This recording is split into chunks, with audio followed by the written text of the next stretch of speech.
नमस्कार, मैं जितेंद्र कुमार और आप देख रहे हैं सच का सामना न्यूज चैनल। अभी मैं डेहरी विधानसभा के कांग्रेस कार्यालय में उपस्थित हूँ और खासकर सबसे ज़्यादा चर्चा में रहने वाले राजेश त्रिवेदी जी, जो मैं देख रहा हूँ कि काफ़ी व्यस्त आजकल चल रहे हैं। और व्यस्तता का कारण है कि जो जननायक और लोकसभा के प्रतिपक्ष के नेता ही नहीं बल्कि उनके साथ साथ मैं देख रहा हूँ कि पूरे आला कमान ही बिहार में आ रहा है। पहले तो बहुत बहुत स्वागत है। धन्यवाद। क्या कहेंगे, ये जबरदस्त तैयारी मैं देख रहा हूँ कि रोहतास जिला के तमाम जगहों पे मैं गया, सभी जगह सिर्फ कांग्रेस का ही बोर्ड बैनर, इवन झंडा वगैरह लगा हुआ था। उसमें राजद वगैरह का कहीं दिख नहीं रहा। देखिए, वोटर अधिकार यात्रा, जिसको हम मतदान अधिकार यात्रा भी कह सकते हैं, ये यात्रा हमारी बिहार में शुरू हो रही है 17 तारीख को। और ये हम लोगों का सौभाग्य है कि एक तो ये बिहार में शुरू हो रहा जहाँ पे कि SIR लाया इस सरकार ने, और 17 तारीख से इस यात्रा में जो शामिल होंगे वो जननायक श्री राहुल गांधी जी, जो फर्स्ट डे से इसके खिलाफ आवाज उठा रहे कि जो ये काम आप लोग कर रहे हैं आप करो, इसमें कोई दिक्कत नहीं है, लेकिन इसके लिए आपके पास उचित समय होना चाहिए। आपके पास जब तक टाइम नहीं रहेगा तब तक आप इस काम को नहीं कर पाओगे। अगर आप करोगे तो बहुत सारी गलतियां होंगी। तो क्या आप ये बताओ कि ये सरकार क्या सोई हुई थी इतने सालों से, इतने महीनों से, कि इनको याद आ रही जबकि नवंबर में हमारा चुनाव है बिहार का, उसके पहले ये SIR की बात कर रहे हैं। तो हम लोगों ने, पूरी कांग्रेस पार्टी ने, हमारे जननायक राहुल गांधी जी ने बहुत लड़ाई लड़ी इसके लिए। हम लोग कोर्ट में भी गए। आपने देखा होगा कि उस समय भी राहुल गांधी जी क्या डिमांड कर रहे थे। राहुल गांधी जी इलेक्शन कमीशन से एक ही डिमांड था उनका कि आपने जिसका भी वोट काटा है और क्यों काटा है, कारण क्या है उसका वोट काटने का, उसका डिटेल आप हम लोग को दो, हम लोग भी देखना चाहते हैं उसको। लेकिन चुनाव आयोग ने जो बड़े लॉजिकल पॉइंट्स राहुल गांधी जी ने उठाए, उन सारे शर्तों को, उन सारी बातों को उन्होंने मना कर दिया कि नहीं, मैं नहीं दे सकता। कोई बात नहीं, लेकिन हम लोग के पास अधिकार तो है, हम लोग आगे भी लड़ सकते हैं। तो फिर हम लोग कोर्ट में गए। आपने देखा होगा कि वहां पे भी हमारे जननायक की, हमारे पार्टी की जीत हुई, और कोर्ट ने, सम्मानित जो हमारा न्यायालय है, उसने बोला कि 48 घंटे के अंदर आपको ये कारण बताना होगा और जिसका भी नाम आपने काटा है उसकी लिस्ट हम लोग को सौंपनी होगी, जिसको हम लोग भी देखना चाहते हैं। कारण बताओ नोटिस कर सकते हैं कि सुप्रीम द्वारा मिला है, और ये कहीं ना कहीं सिद्ध करता है कि जो राहुल गांधी अभी तक बोलते आए हैं वो सच में जननायक हैं। और अभी आप देख रहे हैं, मैं रूबरू करा रहा हूँ कांग्रेस के सबसे डेहरी प्रधान विधानसभा के अगर कहें तो भावी विधायक के रूप में भी चर्चा में है।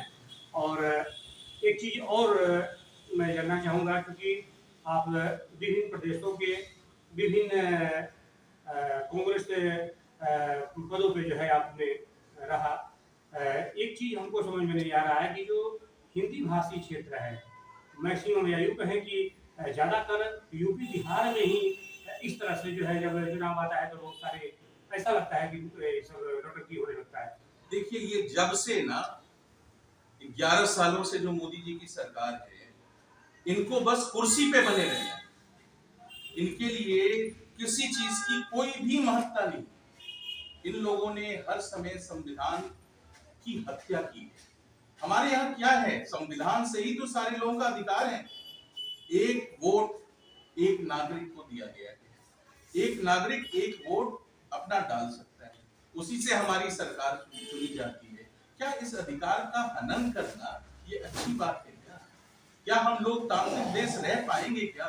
क्या वोटों की चोरी करके आप राजगद्दी को लेना क्या सही है क्या?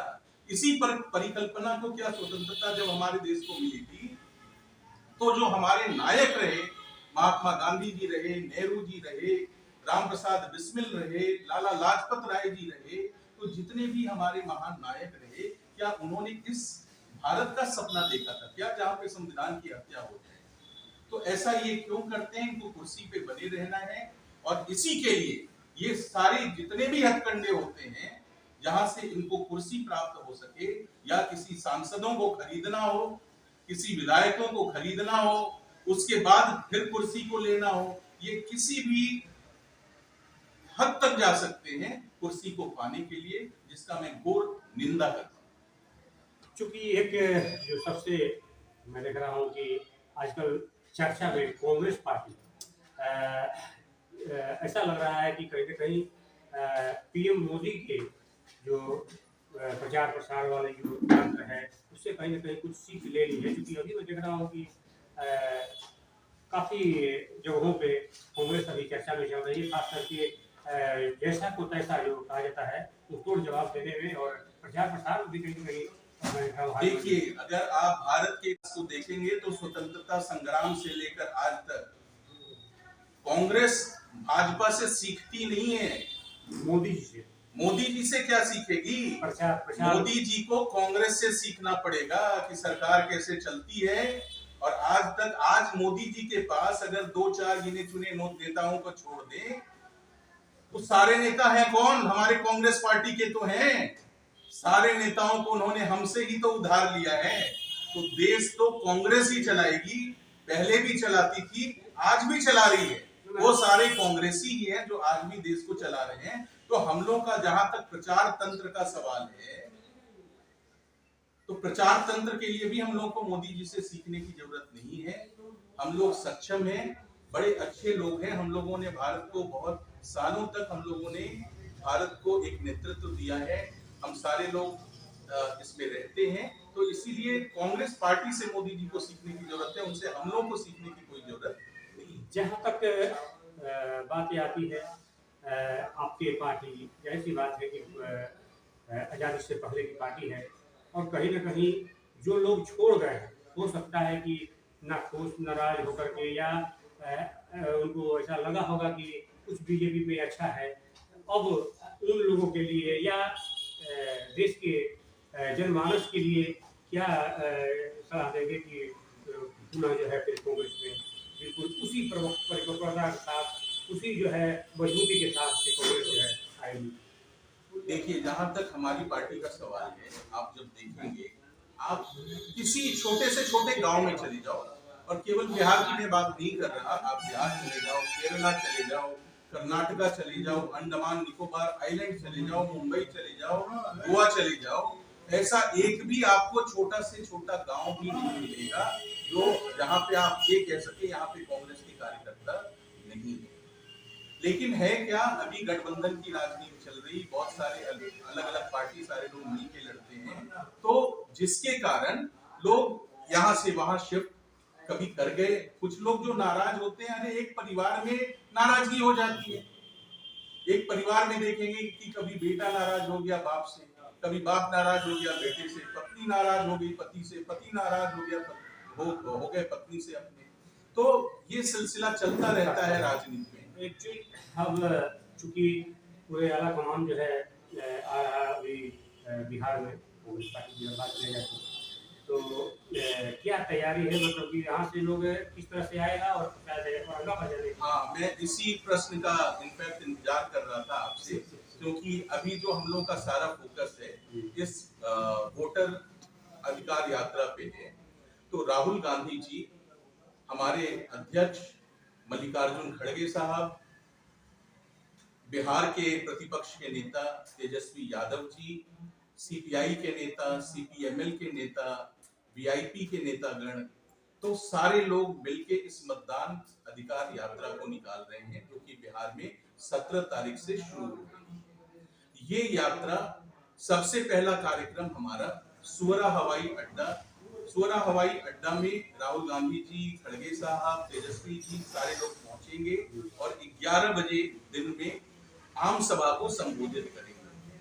उस आम सभा को संबोधित करने के बाद 2:30 बजे 3 बजे के दौरान डेहरी में उनकी यात्रा निकलेगी। ये यात्रा सुअरा से होते हुए वीर कुंवर सिंह चौक डेहरी आएगी, वीर कुंवर सिंह चौक से अंबेडकर चौक से थाना चौक से पाली पुल के पास पहुंचेंगे और पाली पुल से वो फिर हाईवे पे चढ़ जाएंगे।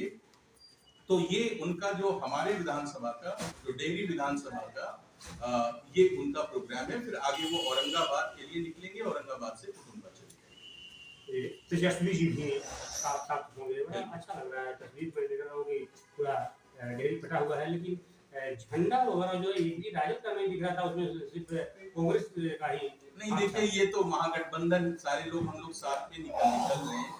हो सकता है कोई पहले लगाए कोई बाद में लगाए, लेकिन हमारे महागठबंधन के जितने भी साथी हैं सारे लोग, हम लोग मिलजुल के सारे लोगों का, तेजस्वी जी का भी, राहुल जी का भी, हम सारे लोग मिलके एक साथ ऐसा स्वागत करेंगे कि आने वाला जो दिन है ये, या जो आगे की यात्रा होगी, कि दिल्ली की कुर्सी तक देख ले कि जो हमारा जननायक है उसका पब्लिक के ऊपर क्या कंट्रोल है और कितने दीवाने हैं उनके।